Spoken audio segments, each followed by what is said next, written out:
அதிகாலை வேளையிலே உங்கள் அனைவருக்கும் என் அன்பார்ந்த காலை வணக்கங்கள்.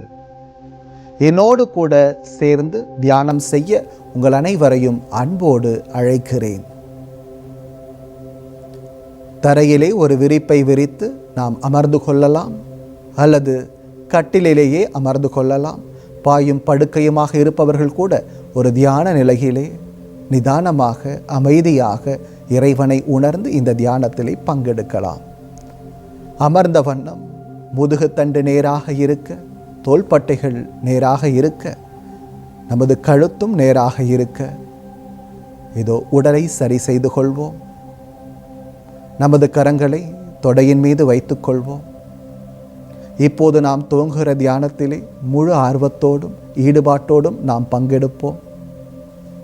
ஒருவேளை இந்த தியானத்தை நாம் இந்த நேரத்தில் செய்ய முடியவில்லை என்றாலும், நாம் நாள் முழுவதும் ஏதோ ஒரு நேரத்தில் நமக்கு நேரம் கிடைக்கிற பொழுதில் அல்லது இரவு நேரத்தில் அனைவரும் உறங்கிய பின்பாக கூட நாம் நமது தனிமையிலே இந்த தியானத்தை பயிற்சி செய்யலாம். தியானம் செய்வதுதான் முக்கியம்.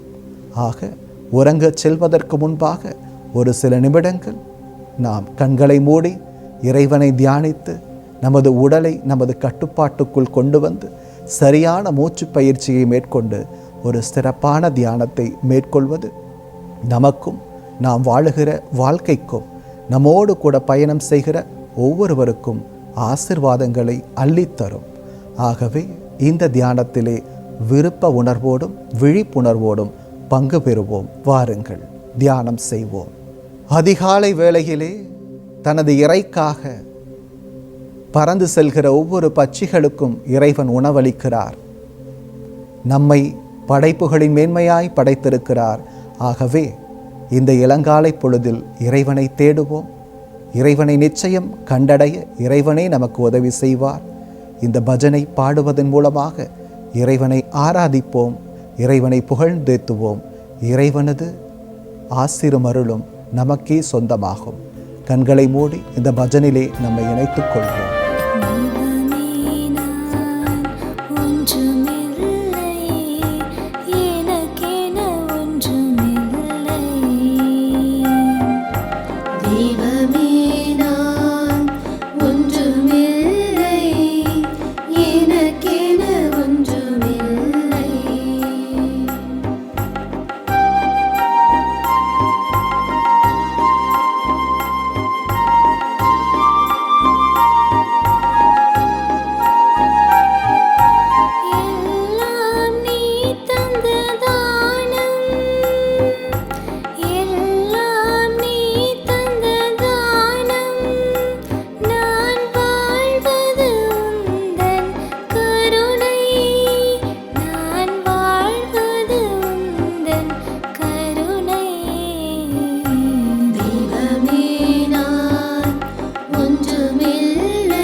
அன்பார்ந்தவர்களே, அண்டத்தில் உள்ளதுதான் பிண்டத்திலும் இருக்கிறது என்பதை நமக்கு பாரம்பரியம் கற்றுக் கொடுத்திருக்கிறது.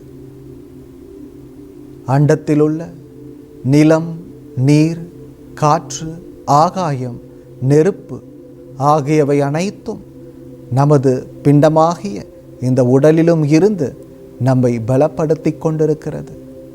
இவை அனைத்தும் நிறைந்தவைதான் இந்த உடல். அந்த உடல்தான் நாம இருக்கிறோம். ஆக நம் உடலில் இருக்கிற இந்த ஐம்பூதங்களையும் நாம் நன்றியோடு நினைவு கூறுவோம். அவற்றை ஒரு சமநிலையில் வைத்துக்கொள்ள நாம் முயற்சி செய்வோம். இறைவன் கொடுத்த இந்த 5 பெரிய காரியங்களையும் நாம் சரியாக பயன்படுத்தி கொள்ளுகிற போது அவை நமது வாழ்விலே நமக்கு பெரிய ஆசீர்வாதங்களாய் அமைகின்றன.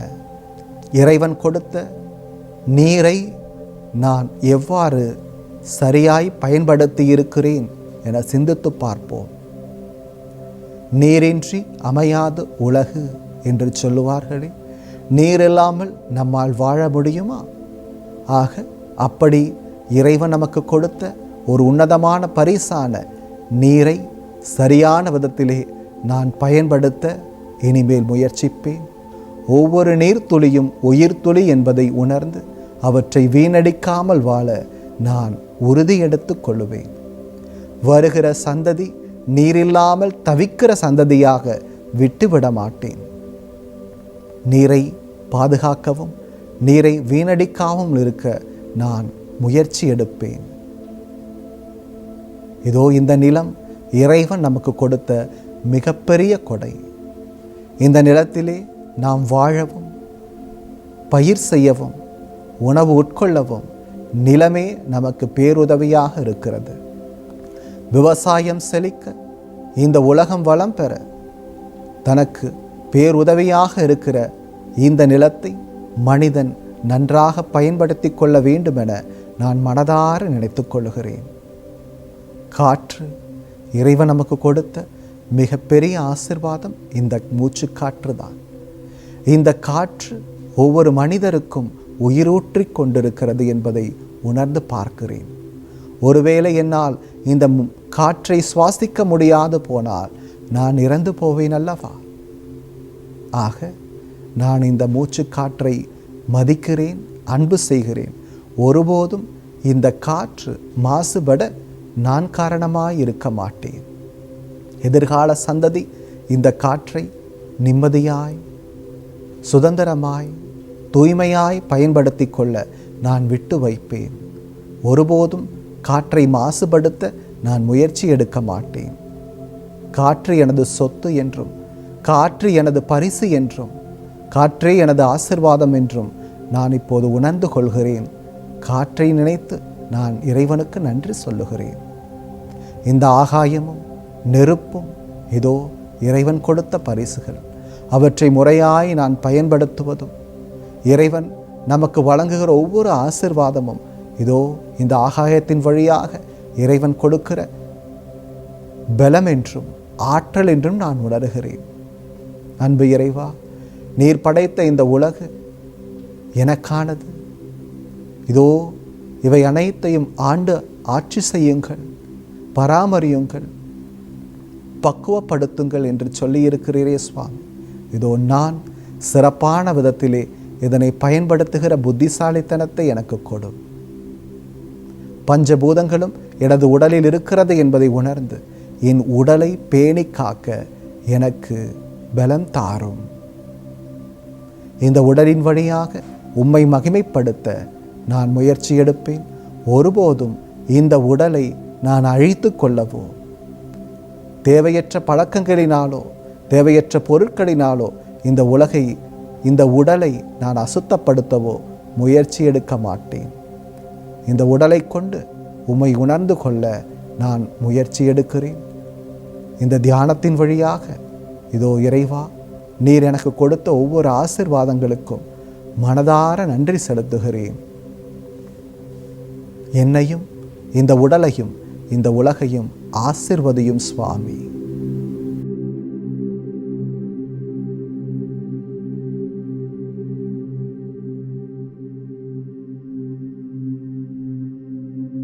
அன்பார்ந்தவர்களே, சொர்க்கத்தை பார்க்கணும்னா சாகணும்னு அவசியம் இல்லைங்க.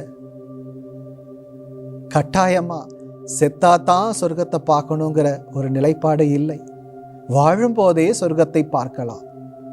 உங்கள் குழந்தைக்கு என்ன பிடிக்கும் என தெரிந்து கொண்டு அதை வாங்கி உங்கள் குழந்தையிடம் கொடுத்து பாருங்கள். உங்கள் குழந்தையின் முகத்திலே நீங்கள் சொர்க்கத்தை பார்க்கலாம். உங்களை சுற்றி இருக்கிற நபர்கள், ஏன் உங்கள் குடும்பத்தார், அவர்களுக்கு பிடித்த காரியத்தை செய்து பாருங்கள், அல்லது 4 வார்த்தை அவர்கள் மகிழ்ச்சி படுகிற விதத்திலே பேசி பாருங்கள். அவர்கள் முகத்திலே நாம் சொர்க்கத்தை பார்க்கலாம். ஆக நாம் செய்கிற செயல், நாம் பேசுகிற பேச்சு பிறரை மகிழ்ச்சிப்படுத்துமானால், பிறரை சந்தோஷப்படுத்தி பார்க்குமானால் நிச்சயம் சொர்க்கம் நம் கண் முன்பாக வந்து போகும். அதை விட்டுவிட்டு இறந்த பிறகாக ஒரு சொர்க்கம் கிடைக்கும் என இங்கு ஏங்கி நமது வாழ்க்கையை வீணடித்து விட வேண்டாம். நிச்சயம் ஒரு நாள் சொர்க்கத்தை நாம் பார்க்கலாம். ஆனால் வாழுகிற ஒவ்வொரு நாளும் நமக்கு சொர்க்கம் கிடைத்து கொண்டே இருக்கும். அதை ஏன் வீணடிக்க வேண்டும்? நம்மை சுற்றி இருக்கிற நமது குடும்பத்தார், அக்கம் பக்கத்தார், நண்பர்கள் என யார் இருந்தாலும் அவர்களிடம் சொர்க்கத்தை பார்க்க கற்றுக்கொள்வோம். விண்ணக சொர்க்கம் நமக்கு சொந்தமாகும். இந்த நாள் இனிய நாளாக அமையட்டும். அனைவருக்கும் இனிய காலை வணக்கம்.